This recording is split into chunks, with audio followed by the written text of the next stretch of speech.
Mahabang pagpaplano to. Nakita din natin na may dumating din na isa pang protection expert at iba pang mga dumating na si Amir John Kasam. Dumating October 20.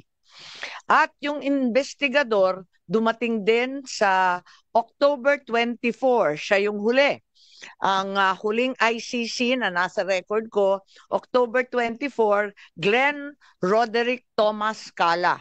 Siya naman yung investigador at hindi ko alam kung kumpleto na ito dahil meron pang binabanggit na Robin Croft na abogado naman nila at may binabanggit din sa kanilang mga usapin na bagong team ng tatlo parating daw ng 19 October.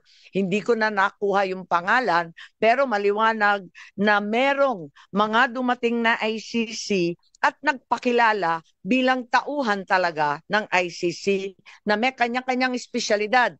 May protection expert, may investigador, may interpreter, may abogado. Klaro po yun at itinira, hindi natin sa sigurado ang binabanggit at sinulat nila sa kanilang immigration papers, Midas Hotel, Raffles Hotel, Diamond Hotel. Humingi rin sila ng protection detail and transport sa Pilipinas. So maliwanag na ang Pilipinas ay tumulong at talagang nagpakita ng partisipasyon. Matagal na ito, Mayo pa, tapos October pa, kaya nagtataka po tayo kung bakit tinatanggi ng ating mga opisyal na may ganito. I also received information na yung ICC personnel pala may agenda, may mga impormasyon galing sa administrasyon na hinihingi. Ang mga hinihingi nila sa agenda nila, unang-una bank account records June 2016 to 2019 ng isang Peter Parungo. Meron din silang mga hinihingi ng mga blotter, mga seized evidence, radio transmissions sa Police Station 6 sa Batasan Hills, QC.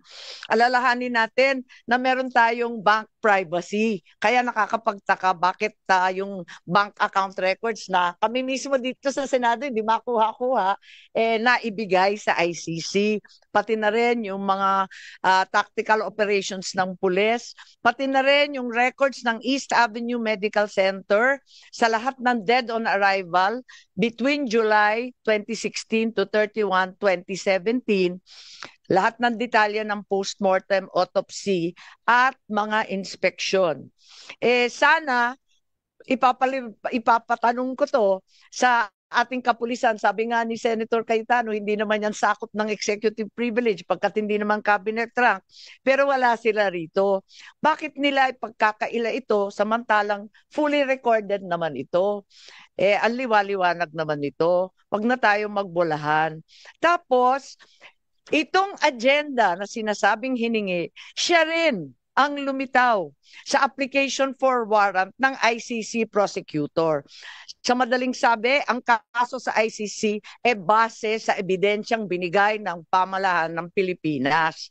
I am asking these questions, I cannot help but wonder, while the administration has been claiming it did not help the ICC, why the prosecutor in his application for the warrant of arrest for PRRD cited the following documents as part of the evidence.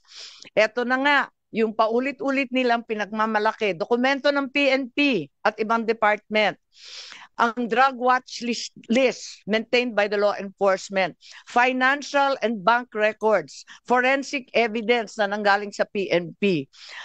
Mahirap kunin itong mga katibayan na ito. Kahit mataas na opisyal, katulad ng senador, naghahagilap kami ng ganito, wala kami makuha. Paano nakuha ng ICC prosecutor kung sa mga salita at deklarasyon ng ating administrasyon ang sinabi, it will not lift a finger to help the ICC.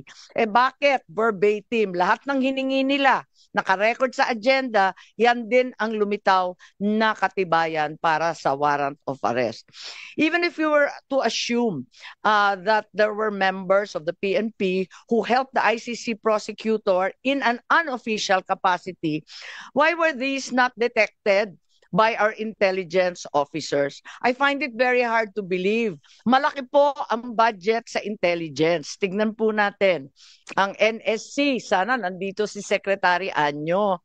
Limpak-limpak na salapi ang ginagastos ng Pilipinas sa OP, NSC, DND, AFP. Ang Philippine Army may hiwalay, Air Force may hiwalay, Navy General Headquarters. Lahat ito hindi nila nalaman. Parang naman mahirap intindihin. Totoo ba na right in front of their faces, hindi naman nila nakita lahat ito. Mahirap talaga paniwalaan. At eto pa, meron na din tayong case build-up na narinig. At andito tayo, yung case build-up ng DOJ. Kanina, nag-umpisa tayo doon sa briefer. Mayo pa lang yon. Pagkatapos ng briefer, nagkaroon ng maliwanag November 4, Department Order ng DOJ na nagtatatag ng task force to investigate, create a case build-up, and file the appropriate criminal charges. So, klaro na yun.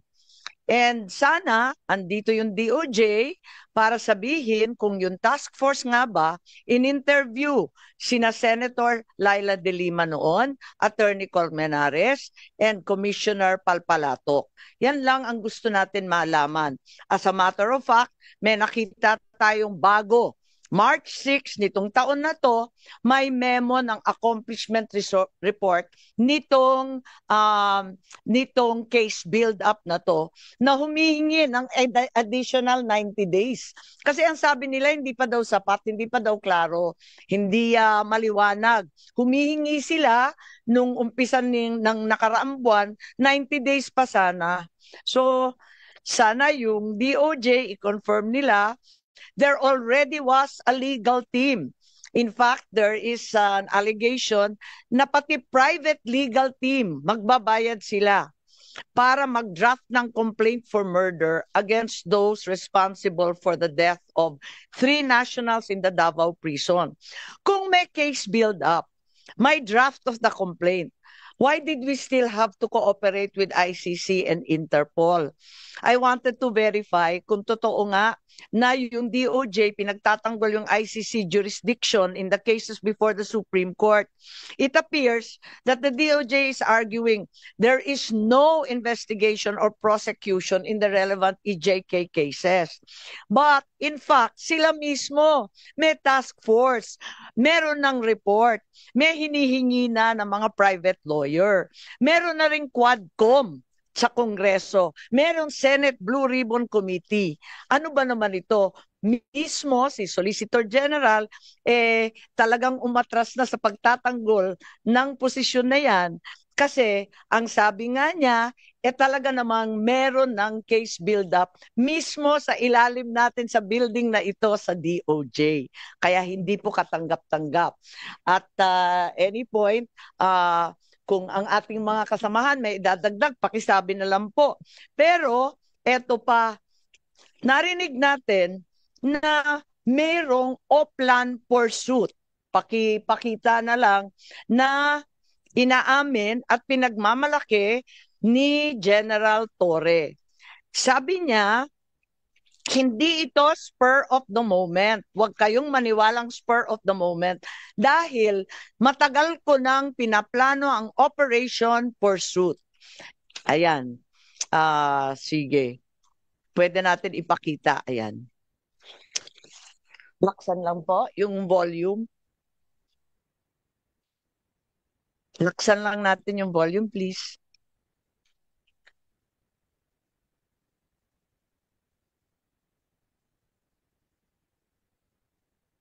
Dapat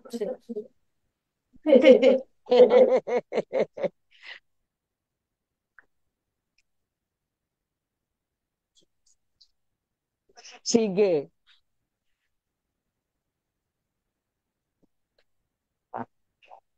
Hindi